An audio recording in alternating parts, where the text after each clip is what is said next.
For the past few years, Ricky Gervais, Stephen Merchant, and Karl Pilkington have been meeting regularly for a series of pointless conversations. This is one of them. Testing. Is that all right? Hello and welcome to the Ricky Gervais Show with me, Ricky Gervais, Stephen Merchant. Hello. And the little round-headed buffoon that is Karl Pilkington. All right.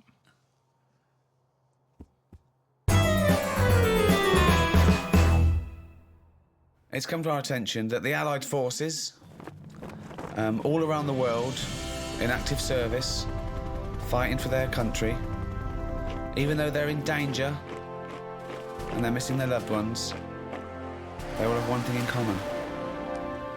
The love of one man, the respect of one fellow soldier. He's a civilian, but he's one of them. He is, to some, just a little bald-headed fool. Karl Pilkington. Karl, what do you think? What do you think of this? It's an honour, isn't it, to do this? Yeah, it's all right, yeah. Brilliant. Okay, there's people out there, Karl, they're fighting in Afghanistan, Iraq, all over the globe. They're in a dark building. They're not breaking radio silence. Morale, often low. There's one man they can turn to cheer them up. Come on, they want some words of encouragement, some words of wisdom. Something to keep them going. A message to the troops. Come on. Go, Karl. What is it? You're like their Winston Churchill. I don't know what to say to him, really. Do you know any soldiers? Well, yeah, my brother was one, wasn't Yeah, but he got kicked out. Why did your brother get kicked out of the army? he? Well, it's a few things. I think you get a few chances. I think the final straw was nipping out for some fags in a tank. Just think of that. Just think of that. Amazing. And Just see that, just a little corner shop, just like things shaking, jumping off the shelves, and they're going, what is this? What is going on? 20 Rothmans, please. Yeah, there was loads of things. It was that. What else did he do? I think the sergeant wasn't happy that my mum wrote the sergeant a letter trying to get my brother out of going to Northern Ireland. What did she say? I love this. What did she say? Wow. She wrote a letter. Like, trying to get him out of PE. Yeah, I know, yeah. It was all Let's like... not He's had a forget- chesty cough. Let's not forget, your mum is a person who put Tipp-Ex on a spider so your dad couldn't kill it, so she knew it was the right so it didn't spider. get vacked In up. case your dad killed a real spider, then thought, I better replace it. I mean, It wasn't just that. It was Tipp-Ex, so that when my dad was vacking up, or my mum was vacking up, it stood out. It wasn't like branding a sheep. Right. It was there, so it stood out, because they used to have, like, what's the name? Laminate flooring. Right. And my dad changed it to darker carpet. So Right. all of a sudden, you couldn't see it anymore. I've never heard anything like this. I don't remember this story. She no. had a pet spider? What do you mean? It was just a spider. Yeah, she kept a spider. They had a spider, but then it became a pet because it was there all the time, as opposed to just getting rid of it straight away.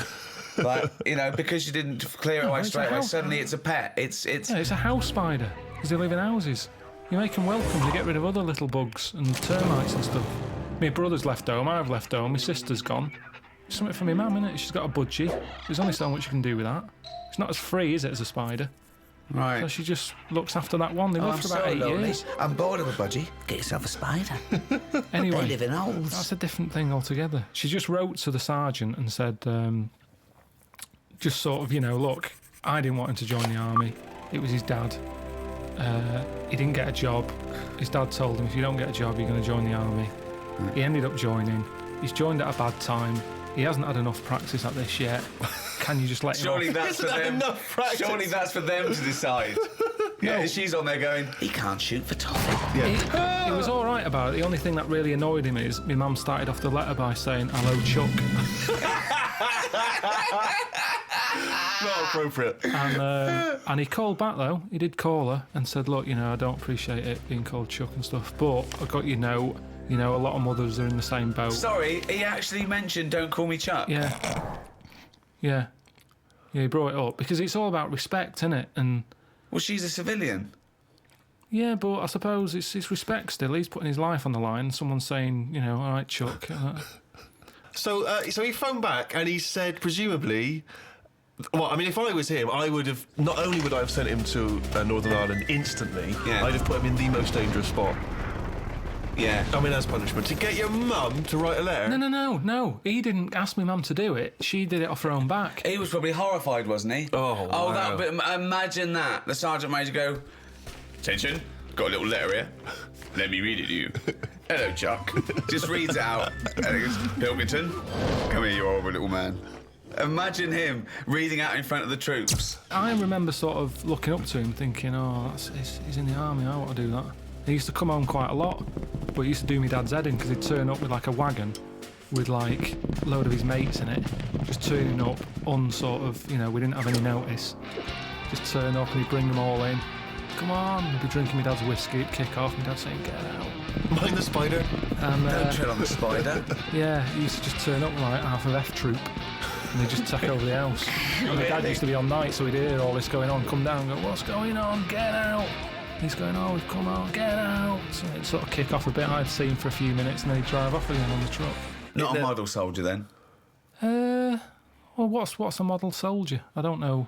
I mean, I always thought it was good. When I was younger and, he joined, I was like, I'm going to do that when I get older. And my dad always said, you won't be able to cut it. He said, you can't do it. Oh. And I said, no, I can. Look how good. Because I used to make my bed really neat. Right. So it was mainly housework you were good at. Yeah, you're probably better off as a mum. No. It was like, because it has to be immaculate, doesn't it? They look for no creases and that, and I was a bit paranoid with my bed. Just with the duvet and that. I used to... Duvet? Do they have duvets? Well, I don't know, but just making the bed pride in appearance of the bedroom. Yeah, it's all about discipline. Once I made it, no one could sit on it. I used to get all stressed out and feel sick if someone came in and sat on my bed after I'd made it. So don't be coming in. And it was annoying because that's where the CB was. So everyone used to come in, so I would go on the CB and sit on my bed. They'd be going, don't sit on my bed. Made it. Right.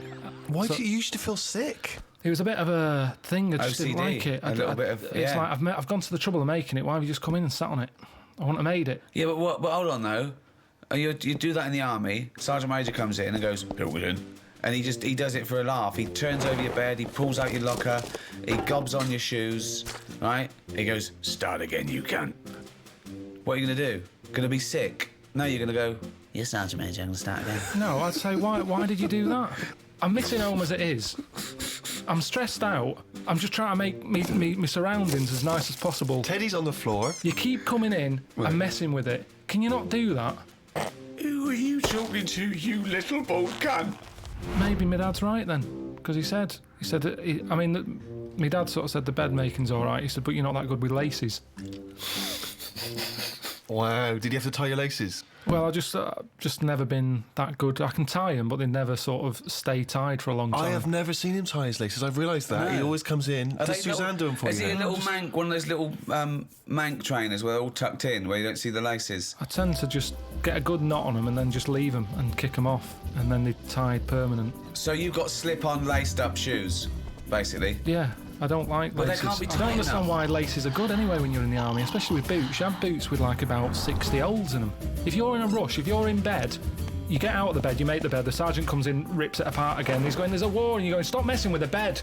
And then I'm there trying to put my boots on, you got 60 laces. I don't understand why Velcro hasn't been used.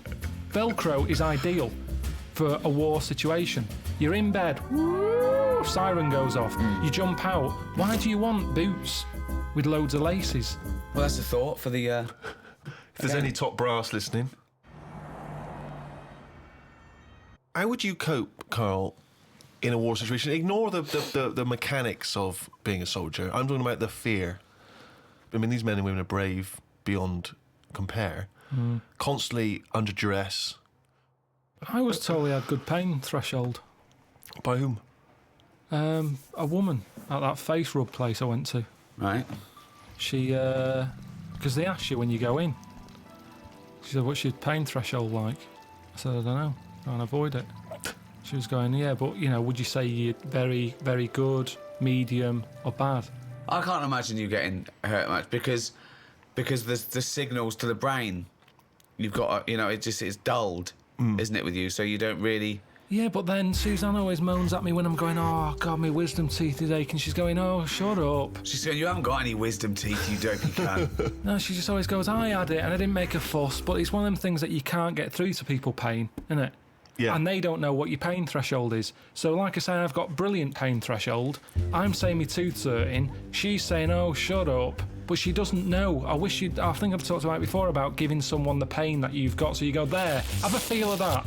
I'm in agony here. Yeah, but you've made it up that you've got a high pain threshold. This is not scientifically the woman proven. told me. Well, Why does she know? Because I haven't got to it yet.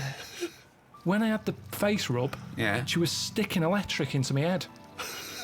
And she was going... What sort of place is this? This wasn't a spa. No, it was. It's what we do now. Jesus Christ. What, she I don't know, so she just plugged something into the mains? She plugged something in and rolled it Did she over. have an assistant called Igor? Was it in a castle in She Bavaria? plugged this thing in, rolled it over my head, and said, is that hurting? I was going, no. And she went, oh, right. And she said, and then by the end of it, she said, look at that, I had that on full. I said, what is it? She said, it's an electric current. That does something. I was going, really? That does something. She's a scientist. And, She's a maniac. She said, no, when you fill out that form, just put you really good at pain threshold. But you're really good at pain. You're going to come again? Well, yeah, 50 quid. So, let's try it on your testicles next time. So, you know... Sorry, how was this? What was this supposed to be achieving? It was like a face rub. You've gone in for a facial and she's testing out what your pain Well, that's threshold what I is? said. I said, hang on a minute, what do you mean? It's meant to be relaxing, this. Yeah. You normally have whale noises happening, Yeah. and now it's going to be me screaming. She said, no, it's just, we have to ask, we have to make sure, because there is a bit of pain. Well, Heat is heat into these hot cloths. Bit of a rub. Bit of thumb screws. Let's get the thumb screws out now. And plus all that kidney stone pain that I Yeah, had. but you just were in agony when you had the kidney stones. I don't remember you having this triumphant pain threshold. You gave up instantly. Whinged and whinged. Yeah, because you have to get seen. If I go in there and I'm going, I'm in agony, and they're going, you don't look like you're in agony. I'd be at the back of the queue. So you have to go in and go, oh, yeah. And they're going, quick, get him in. So pain threshold is good for yourself, but it's not good for other people. So you were bullshitting? You didn't feel pain at all? I was in agony, but I can hold it off. I can sit there and be quiet and have a sweat on. But if you do that in a hospital waiting room, it'll be the little div who's coming with a pan on his head, who's screaming saying his head's throbbing. That's what I'm saying. So to get seen, you have to put it on. It's like a baby crying. There's nothing wrong with it. What's he crying for? He's probably hungry. Well, I'm hungry. I'm not crying. But that's what they use, isn't it, to get attention. So you're braver than a baby, is what you're saying. You're braver than a baby. That's all we've established here. In some cases, not in When others. you fill out the form... Not in others. Sometimes babies are braver. When are babies braver? You can chuck them in a pool and they don't panic.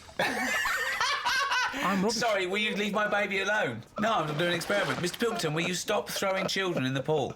No, babies. You're barred from this swimming pool from now on. I mean babies. It's the same way you can chuck one out of a window and it can land and it won't break its back. No, that's not true. Do not do that. Do not do that. If That you is are a not maniac true. You listening cannot to this... throw a baby out of a window. It's just what I Who heard. do you hear that? You're thinking of a cat. And don't throw cats out. Don't throw any living thing out of a... It's just what I heard. You can't throw a baby out of the window and it won't break its back. What are you talking No, about? it's just there's a certain height. It's all about us tensing up. We tense up, don't we? It's like how once someone who fell out of a plane, they passed out, and because they passed out when they landed, they were relaxed.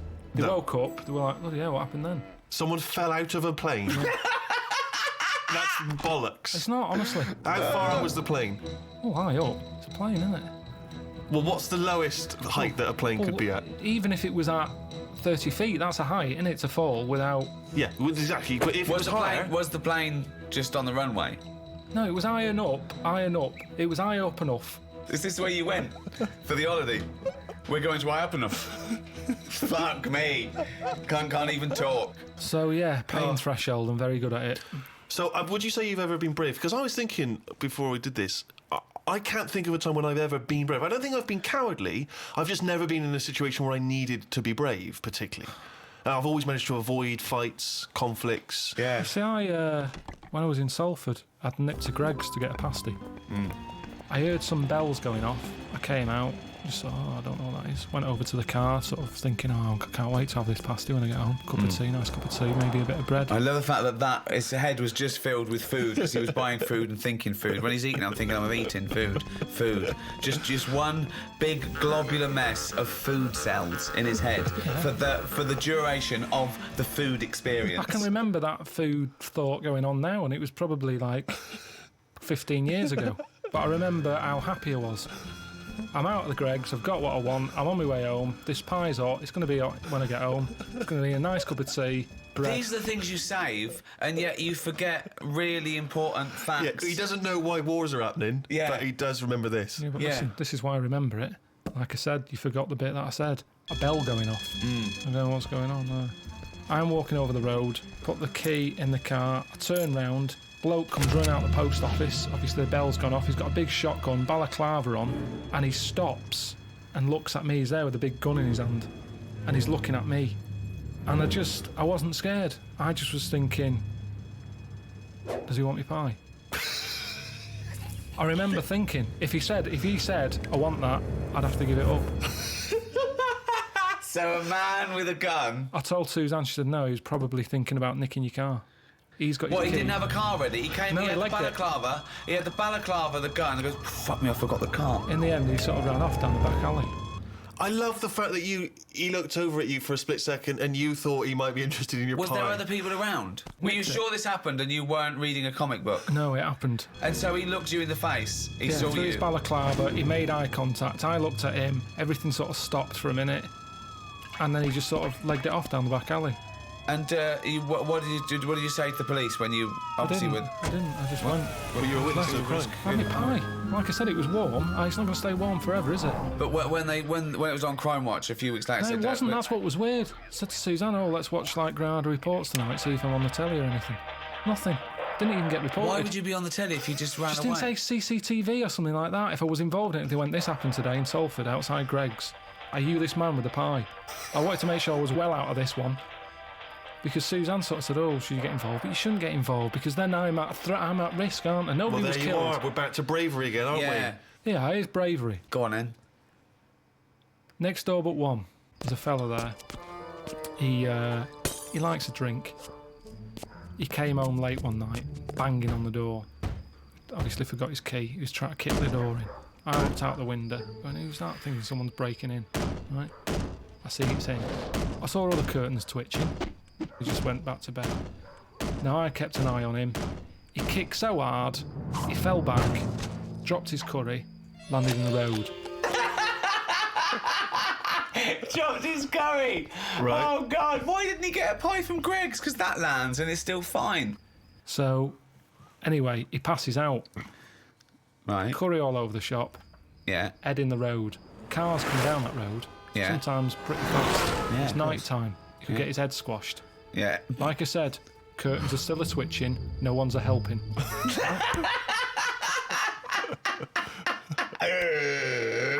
I go out there and I go, "You all right? You all right?" And he's totally off his head. He's obviously had a all right skin full. He's going, "Oh, where am I? Where am I?" I'm going, "You're outside your house, but you've got to get off the road because you're going to get squashed." So he's like, "Oh," and he could hardly move. So I sort of picked him up, sat him on the pavement, sort of picked up the curry and stuff. Suzanne came out. "What's going on?" I said, "Oh, look at him. He's in right state." Anyway, he's sort of coming round a little bit. In the end, I said, "Where's your keys?" Got him in his house. Job done. But that's not bravery. not There was no bravery. There's threat no- to there's you. no- It's just put yourself out of it for 2 minutes. It is bravery because he's out of his head. He could have thought I was attacking him. He could have swung at me. Now, the good He's thing lying in the road, unconscious, covered in curry. This is not a threat. is, it is a threat. I'm out on the street late at night. Someone could have come round the corner and thought I was mugging him. And then what they they do? attacked me. Why would they attack you? They take Because they back think, what are you doing? People don't ask questions because you're not allowed to. Like with the sergeant, they chip in straight away. "I know what's going on here." No, you don't. You don't know the full story. He's pissed up and his curry all over it. It isn't blood. It's masala.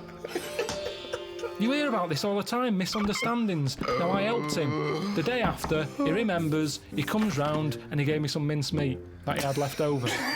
I love this. Where do you live? This is amazing. Oh my God. So the thing is, it goes to show that I put myself out, he appreciated it, he said, "You're right, the way cars come round here, I'd had a bit of a week, I'd had a lot to drink, good on you." Then no one else chipped in. Now, it is bravery, kind of, because no one else went out there and helped. You didn't even know about that. It's only because you just asked. It was ages ago. I don't shout about it. I don't want an award. Have a go hero. I don't want any of that. I just did my There's bit. no have a go hero about it. Did you take the mincemeat? Yeah, I did, yeah. It was good stuff. Yeah. That's better than a ward and away, isn't it? I told him that. So, it depends. I think there's different ways. Bag of mincemeat! I love that! I was saved by a bald man. Slaughter my finest pig, mince the meat, and send it to him.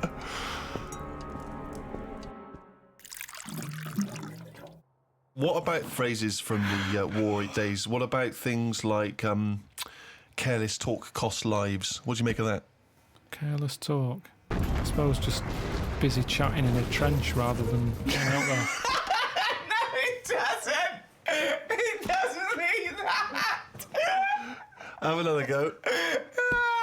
Careless talk costs lives. They used to have posters up all over London and other cities. Careless talk Costs lives. There was another one, there's another saying that means the same that might give you a clue. The walls have ears.